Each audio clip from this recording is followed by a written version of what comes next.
Details చూద్దాం. కవిత BRS నుంచి suspend కావడం, ఆ పార్టీకి ఎమ్మెల్సీకి రిజైన్ చేయడం కల్వకుంట్ల కుటుంబంలో చిచ్చా, డైవర్షన్ పాలిటిక్సా? కొత్త పార్టీ ఊసెత్తని కవిత ఇంకా వేచి చూసే ధోరణి ఎందుకు? ట్రబుల్ షూటర్ హరీష్ పై కవిత చేసిన విమర్శలు, ఆరోపణలు బీఆర్ఎస్ కు నెగిటివ్ కావా? వర్కింగ్ ప్రెసిడెంట్ కేటీఆర్ కు కవిత ఇచ్చింది సలహాల, సంకేతాల? కల్వకుంట్ల కాంపౌండ్ నుంచి, పార్టీ నుంచి కవిత సస్పెండ్ తో బీఆర్ఎస్ క్యాడర్ కు క్లారిటీ వచ్చినట్లేనా? ఇక మీదట జాగృతి ఫక్తు రాజకీయ కార్యకలాపాలు సాగిస్తుందా? రాజకీయ నిరుద్యోగుల అడ్డాగా జాగృతి మారబోతోందా?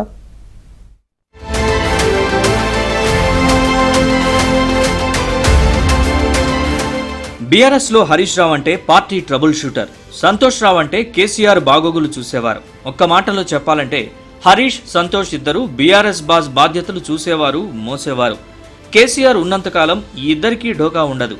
కాళేశ్వరం ప్రాజెక్టులో అవినీతికి కారణం అంతా హరీష్ రావే అని కవిత అనడం అంటే తండ్రిని అన్నట్టే అన్న విషయాన్ని కవిత ఎందుకు గ్రహించలేకపోయారని అంటున్నారు. సిస్టర్ కవిత హరీష్ రావును తిట్టిన తిట్టు తిట్టకుండా తిట్టిపోస్తుంటే బావలేకుండా రాజకీయాలు చేయలేనని బ్రదర్ కేటీఆర్ హరీష్ సైడే నిలిచారు. మరి ఆ విషయాన్ని తనకు అనుకూలంగా మలుచుకొని మాట్లాడిన కవిత కేటీఆర్ బావపంచన చేరడాన్ని కూడా కుట్రగా అభివర్ణించారు. నేనేమంటున్నా బ్రదర్, కుట్రలో ఎవరి ప్రమేయం ఉందన్నది నాకు తెలియదు. నన్ను సస్పెండ్ చేసిండ్రు. బీఆర్ఎస్ పార్టీకి, తెలంగాణ ఉద్యమానికి, తెలంగాణ ప్రజలకు 20 సంవత్సరాలు నా జీవితంలో కష్టపడ్డా కాబట్టి ఒక అపీల్ చేస్తున్నా నేను ప్రెసిడెంట్ కేసీఆర్ గారికి, వర్కింగ్ ప్రెసిడెంట్ కేటీఆర్ గారికి.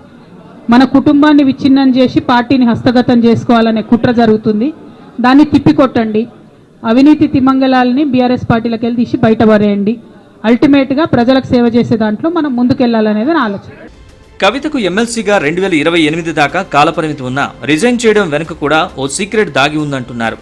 ఆమె స్థానిక సంస్థల తరపున ఎన్నికైన ఎమ్మెల్సీ. తనను ఎన్నుకున్న ఎంపీటీసీలు, జడ్పీటీసీల కాలపరిమితి అయిపోయింది. రిజైన్ చేసినా కాంగ్రెస్ ఖాతాలోకి ఆ సీటు వెళ్లదు.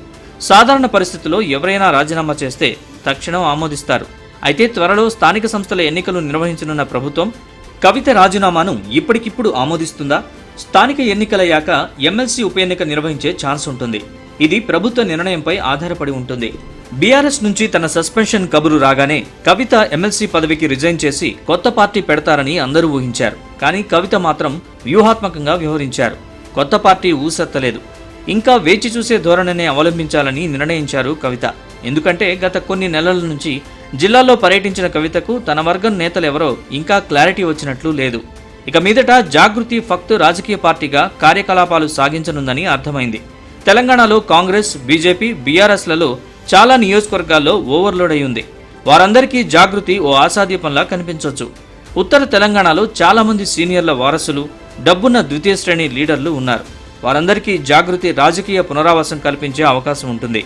అయితే ఇందులో ఎవరు చేరతారు, ఎవరు చేరరో తెలియదు. కానీ కేసీఆర్ కూతురుగా ఎంతో కొంత ఇమేజ్ ఉండడంతో కవిత పార్టీకి కనెక్ట్ అయ్యేందుకు నిరుద్యోగ నాయకులు ప్రయత్నించే అవకాశాలు ఉంటాయి. ఈ పరిణామాలన్నీ రాత్రికి రాత్రి జరగవు. కాబట్టే కవిత కూడా కొత్త పార్టీపై కాస్త వెయిట్ అండ్ సీ అనే పాలసీలో ఉన్నట్లు అంచనా వేస్తున్నారు. నేను ఏ పార్టీలో కూడా చేరను. నాకు ఏ పార్టీతో అవసరం లేదు. నేను ఫ్యూచర్లో ఏం చేయాలనే విషయం జాగృతి కార్యకర్తలతోని, తెలంగాణ మేధావులతోని, బీసీ బిడ్డలతోని, సామాజిక తెలంగాణ కోసం పనిచేసేటటువంటి అన్ని వర్గాల ప్రజలతోని, అందరితోని మాట్లాడిన తర్వాత నిర్ణయం తీసుకుంటా. కానీ తొందరపడి నిర్ణయం తీసుకునే అవసరం నాకు లేదు. 1, 2 ఏదో నిర్ణయం తీసుకోవాలనేటటువంటి విషయంతో నేను పనిచేయడం లేదు. గత పార్లమెంట్ ఎన్నికల్లో బీఆర్ఎస్ ఓటమికి ప్రధాన కారణం లిక్కర్ కేసులో కవిత అరెస్ట్, ఆ పార్టీకి లిక్కర్ ముద్ర పడడమే. అంటే అప్పట్లో తెలంగాణ రాజకీయాలు కవితనే లిక్కర్ అంటే కవిత అన్నంతగా నడిచాయి. కాంగ్రెస్, బీజేపీ ఛాన్స్ తీసుకుని మరీ బీఆర్ఎస్ ను లిక్కర్ పార్టీగా ఆరోపిస్తూ చెడుగుడు ఆడుకున్నాయి. ఇప్పుడు బీఆర్ఎస్ ని కవితే విపక్ష నేతలా రెచ్చిపోయి తిట్టారు, సస్పెండ్ అయ్యారు. కవిత ఎపిసోడ్ ని కల్వకుంట్ల కుటుంబంలో చిచ్చు అని బీజేపీ, కాంగ్రెస్ మీదికి చెబుతున్నా ఇన్నాళ్లు కవితను లిక్కర్ రాణి అని సంబోధించి విమర్శలు గుప్పించారు. ఇక మీదట కవిత రూపంలో గులాబీ పార్టీని అలా తిట్టే ఛాన్స్ లేకుండా పోయింది. ఎందుకంటే ఆ పార్టీలో ఇప్పుడు కవిత లేరు కనుక. ఓ రకంగా బీఆర్ఎస్ కు ఇది పాజిటివ్ సైనే అని చెప్పాలి. ఇక బాపు మంచోడు, బావ చెడ్డోడు అని సూత్రీకరించిన కవిత సోదరుడు కేటీఆర్ నెత్తిన పాలు పోశారని అనుకోవాల్సి వస్తుంది.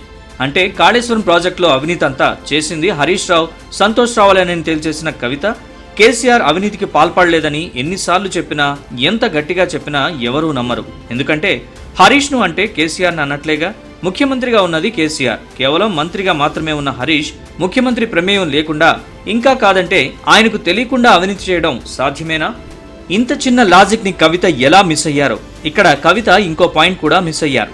బీఆర్ఎస్ లో ట్రబుల్ షూటర్ ఎవరంటే టక్కున హరీష్ అంటారు. కేవలం వాళ్ల పార్టీలోనే కాదు, ఇతర రాజకీయ పక్షాల్లో కూడా హరీష్ బరిలో ఉన్నారంటే భయపడే పరిస్థితి. మరి కవిత హరీష్ రూపంలో బీఆర్ఎస్ పై చేసిన విమర్శలు, ఆరోపణలు అదే బీఆర్ఎస్ కు నెగిటివ్ అవుతాయని కవిత ఆలోచించలేదా అన్న ప్రశ్నలు వస్తున్నాయి. రాజకీయం అంటేనే అధికారం, డబ్బు. ప్రాంతీయ పార్టీల్లో వారసత్వ పోరు సహజంగానే ఉంటుంది. బీఆర్ఎస్ అకౌంట్లో 1500 కోట్లు, పార్టీ జిల్లాల ఆఫీసుల భూమి, భవనాలు ఉన్నాయి. పార్టీ అనేది వారసులు ఎందరున్నా ఒకరికే ఉంటది. శివసేన పార్టీ ఉద్ధవ్ ఠాక్రేకి దక్కింది. డీఎంకేలో అళగిరి, స్టాలిన్ సోదరుల మధ్య చిచ్చు తెలిసిందే. చివరకు స్టాలిన్కే డీఎంకే పగ్గాలిచ్చారు కరుణానిధి.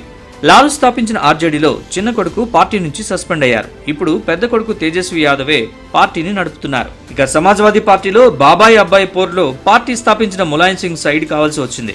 ఎన్సీపీలో జరిగింది అదే, ఇప్పుడు బీఆర్ఎస్ లో జరుగుతోంది అదే అనుకోవాలి. ప్రాంతీయ పార్టీలంటేనే వారసత్వ పోరు. ఆ పోరు 4 గోడల మధ్య ఉండేలా చూసుకున్నవి సక్సెస్ అవుతాయి, లేదంటే కుక్కలు చింపిన విస్తరిలా మారతాయి.